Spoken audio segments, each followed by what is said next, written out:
Luya.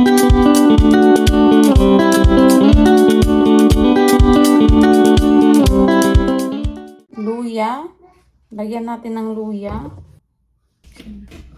4 cups of glutinous rice or rice na malagkit.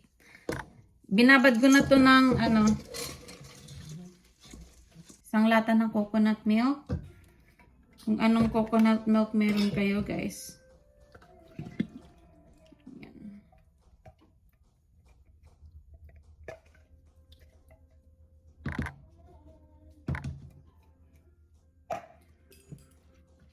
One half cup of sugar.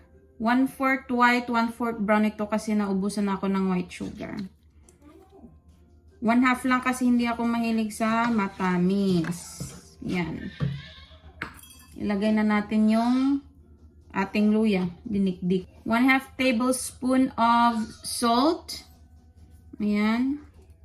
Gusto ko yung matamis-tamis na kaunti lang tapos maalat. Tapos 3 cups of water. Yan. Paghalo-haluin lang natin to, guys. Okay? After nyong mahalo, guys, pwede nyo natikman kung sakto na ba yung alat at tamis ng yung puto maya. Iko-close lang natin to. Yan, guys. After nyan, isi-steam natin to. Lalagyan ko lang ng dito ng banana leaves para medyo may pagka mabango siya. Itong steamer na to, sa galing sa ating rice cooker. Ayan. Tapos ililipat natin yung puto maya na ginawa natin. Muntik nang matapon lahat, guys, kasi nag-feed ako kay Daisy. Tapos biglang malakas kasi itong aming stove kahit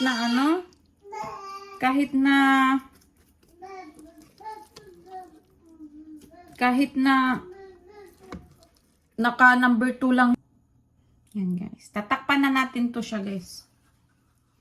I-steam lang natin yan ng ilang minutes hanggang malutong-luto siya. Hindi ko pa tinanggal yung luya natin. Okay? Habang ini-steam natin yung ating puto maya, gagawa tayo ng ating sikwate. Galing to sa Riza Flour sa Taog, Lila, Bohol. Homemade tablia. Ayan. Yan natin to ng mga 7 bilog ng Ayan. Hindi ko na yan siya tatakpan. I will just let it boil. Yan na, guys, ang ating puto maya. At ito ng ating sikwate. Luto na. Come back here. So, come here. Sikwate. English.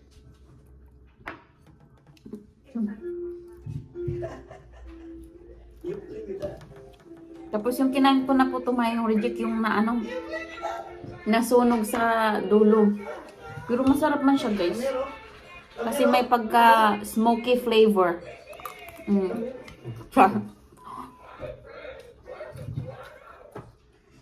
Matalino ng baby na. Nagbabasa na. Ay na, nagbabasa na yan. Matalino yan. Ha? So, habang kumakain ako dito, nanood ako ng PMSK, Pinay Mom in South Korea. Tapos si Daisy doon naglalaro kasama yung lolo niya.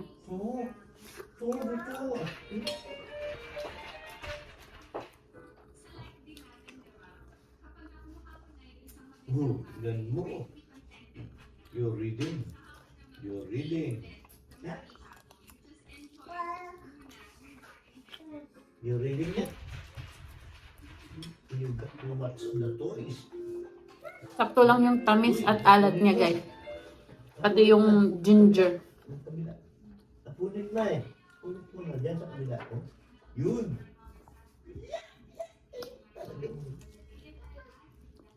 Wala sa layon.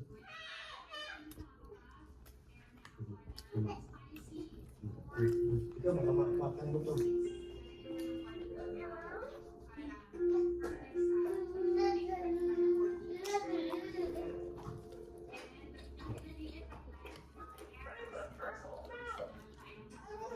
Hindi.